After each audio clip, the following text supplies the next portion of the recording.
Pinakikilos ni Senator Erwin Tulfo ang iba't ibang ahensya ng gobyerno para alalayan ang mga Pilipino sakaling tumagal pa ang gulo sa Middle East. Bukod sa tulong para sa mga magulang na nagpapaaral, ay hindi rin daw dapat kalimutan ang mga minimum wage earner. Ang detalye sa agenda report ni Dexter Ganibe ng Abante.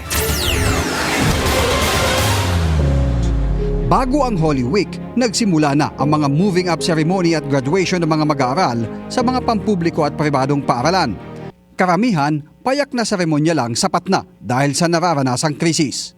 Pero ang labis na kinababahala ni Senator Erwin Tulfo ang pagsapit ng Hunyo o pagbabalik eskwela ng mga mag-aaral. Kaya sa pagdinig ng pinamumunuan niyang Senate Committee on Social Justice, Welfare and Rural Development, pinaalalahanan na ni Tulfo ang mga ahensya ng gobyerno na nakatuon sa pagbibigay ng tulong lalo na kung tumagal pa hanggang Hunyo ang nararanasang krisis. Ngayon nga po, bakasyon mga bata, pabakasyon, nararamdaman po ng bawat pamilya. How much more po pagdating ng pasukan, this is double whammy. Dahil sa one-time ayuda lang ang binigay ng gobyerno sa mga pinakaapektado sa public transport sector, pagsapit ng Hunyo, kung tuloy ang pagtaas ng presyo ng langis, magiging problema na ang pagkakakitaan para sa pag-aaral ng kanilang mga anak.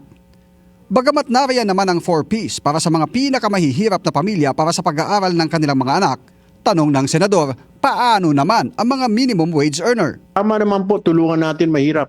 But what about the backbone of our labor force? The people in the supermarkets, the baggers, the cashiers, the janitors, janitress, security guards. Will they also get financial assistance from the government? Ayon sa DSWD, hindi pa nababalangkas ang programa para sa ibang sektor maliban sa mga nasa transportasyon. Tiniyak naman ng Labor Department na tuloy-tuloy ang pagtulong sa mga apektadong manggagawa sa pamamagitan ng tupad o tulong panghanap buhay sa ating mga Disadvantaged Displaced Workers Program. Suhestyon ni Tulfo, dapat mag-isip ng ibang ipapagawa sa tupad at hindi lang ang pagwawali sa mga lansangan o paglilinis sa mga kalsada.